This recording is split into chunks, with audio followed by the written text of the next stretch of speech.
پھر نبی پاک علیہ الصلوۃ والسلام میری طرف دیکھ کر مسکرائے، اے ربیہ میں نے بھی وہی سوال کیا جو آج تم نے سوال کیا تھا، علی بن ربیہ نے سوال کیا تھا نا کہ آپ مسکرائے کیوں؟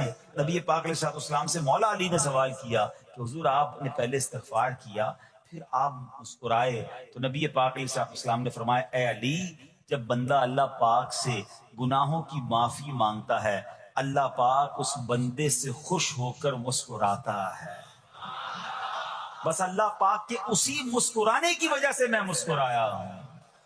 اچھا اس پر بات کرتے ہیں کہ استغفار کتنی کمال کی چیز ہے، اللہ کی کتنی پسند کی چیز ہے، مگر ذرا کمال تو دیکھیے مولا علی شیر خدا کا کہ آپ نے ایگزیکٹلی وہی پورا سینیریو کریٹ کیا، وہ پورا منظر آپ نے خود کریٹ کیا، بنایا کہ اسی طرح پیچھے سواری پر علی بن ربیہ کو بٹھایا، اسی وادی میں لے کر گئے، اسی وادی میں جا کر آسمان کی طرف نگاہ بھی کی اور وہی الفاظ دہرائے جو نبی پاک نے دہرائے۔ الفاظ دہرانے کے بعد حضرت علی بن ربیہ کو مولا علی دیکھ کر مسکرا بھی رہے ہیں، اور کمال دیکھیں علی بن ربیہ سوال بھی وہی کر رہے ہیں اور میرے شیر خدا جواب بھی وہی عطا فرما رہے ہیں۔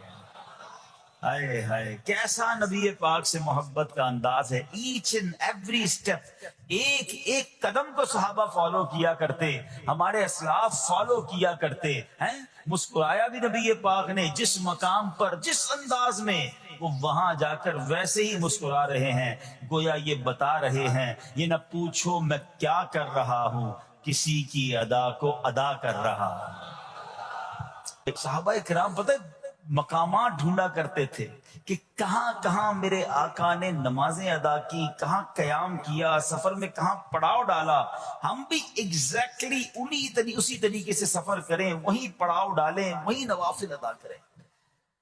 اللہ اکبر۔ اور آج ہمیں پتا چل جائے کہ یہ سنت ہے تو جواب کیا ملتا ہے؟ بھائی سنت ہی ہے نا، فرض تو نہیں ہے۔ امام صاحب سے اور مولوی صاحب سے اور علماء سے لوگ آ کے یہی سوال کر رہے تھے، حضرت گناہ تو نہیں ملے گا، سنت ہی ہے نا، کوئی مسئلہ تو نہیں چھوڑ دیں۔ اللہ کے بندو سنت کو اتنا نارمل لے لیا، اب تو نیا طبقہ بن گیا، کہتے ہیں بھائی نماز میں فرض پڑھ لو بڑی بات ہے، کیا پڑھنا سنت ہے کوئی ضروری نہیں ہوتی۔ کہاں سے آگے لوگ جو نبی پاک کی سنت سے ہمیں دور کرنے کی بات کرتے، عاشق رسول کے لیے اس سے بڑی کیا بات ہے کہ پتہ چل جائے یہ نبی پاک کی سنت ہے۔ میرے آقا فرماتے من احب سنتی فقط احبنی، جس نے میری سنت سے محبت کی وہ ایسا ہے جیسے اس نے مجھ سے محبت کی۔ اور آگے سنو، فرماتے ومن احبنی کان معی فی الجنہ، جس نے مجھ سے محبت کی وہ جنت میں میرے ساتھ ہوگا۔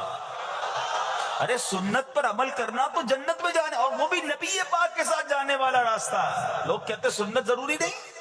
اللہ سلامت رکھے میرے پیر و مرشد کو، اللہ سلامت رکھے دعوت اسلامی کو، قدم قدم پر سنتوں کی بات دعوت اسلامی والے کرتے ہیں۔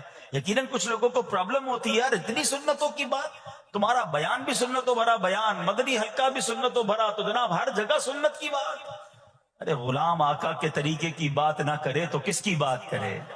ارے مولا علی کو تو دیکھو یار،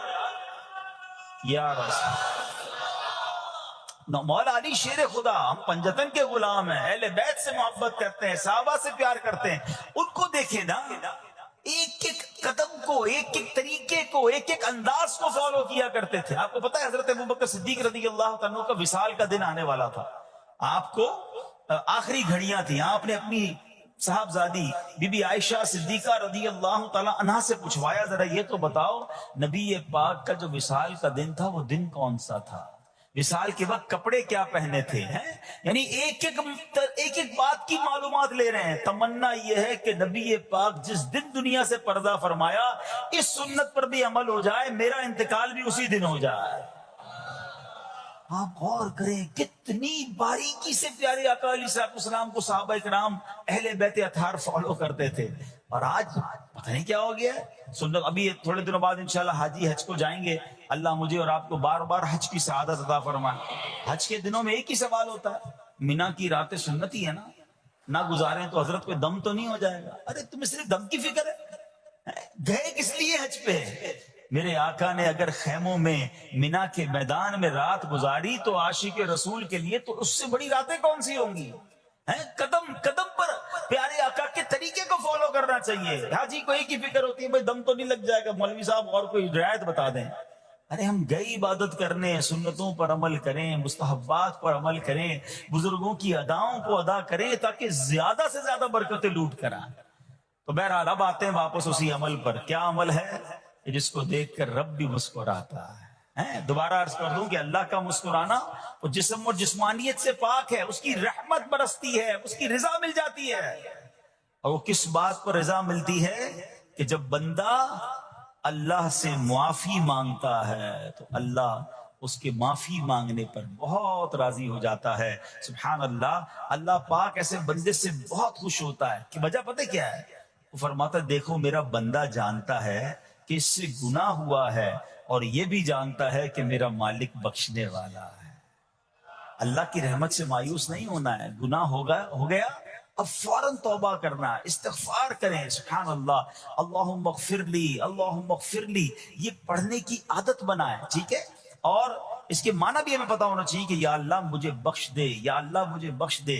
اور سبحان اللہ، ہو سکے تو استغفار کے اور بھی الفاظ ہیں، استغفر اللہ، استغفر اللہ۔ ہمارے شجرہ قادریہ طاریہ میں سید الاستغفار لکھا ہے، وہ پڑھنے کی عادت بنائیں۔ کم از کم 100 بار تو دن میں استغفار کریں نا۔ اے کاش کہ ہم استغفار کرنے والے بن جائیں۔ اور آپ کو شاید پتہ نہیں ہے، استغفار جہاں گناہوں کی معافی ہے نا، وہاں یہ بہت سارے مسائل کے حل کی کنجی بھی ہے۔ آپ اگر پرابلم میں ہیں